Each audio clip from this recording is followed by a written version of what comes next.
Are you looking for a safe place to put your money where you can earn a reasonable rate of return? Well, with inflation at all-time highs and the market down, suddenly iBonds have become the new talk of the town.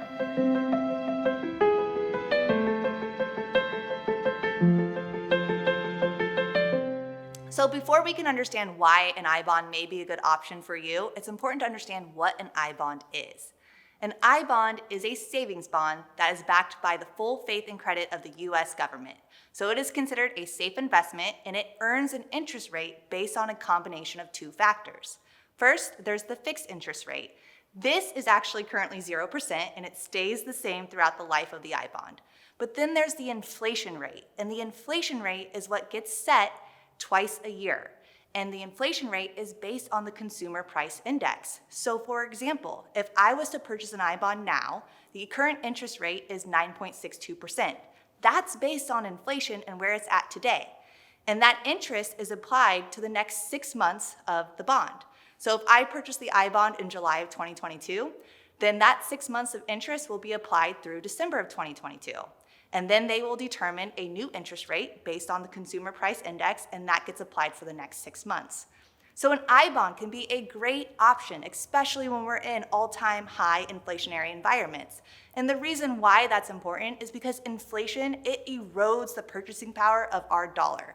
And what I mean by that is our dollar is not worth as much as it was today as it was maybe 5 years ago, or even 6 months ago. I think we all can feel inflation when we pull out our wallets or our checkbooks and we're at the gas tank filling up our cars, or we're at the grocery store. We know our dollar does not get spread as far as it once did.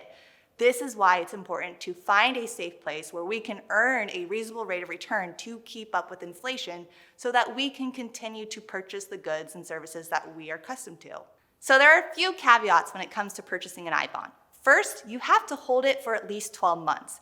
This is why we say it is a great place for second-tier emergency funds. And what I mean by second tier is that this is a place where you can park some cash that you will not need for the next 12 months to 5 years.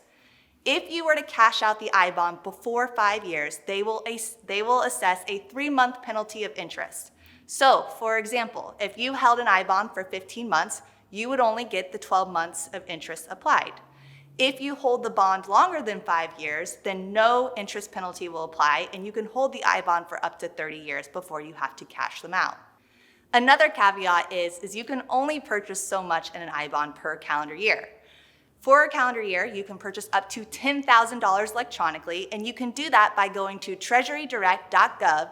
And if it's your first time there, you can open up an account, and there's even a blue hyperlink that you can click on that gives you a self-guided tour on how to open up the account and purchase iBonds.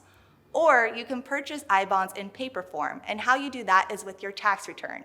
So if you have a tax refund, when you go to file your tax return, you can opt to purchase up to $5,000 of paper iBonds. Once the IRS processes your tax return, they will mail you out the paper iBonds through the mail.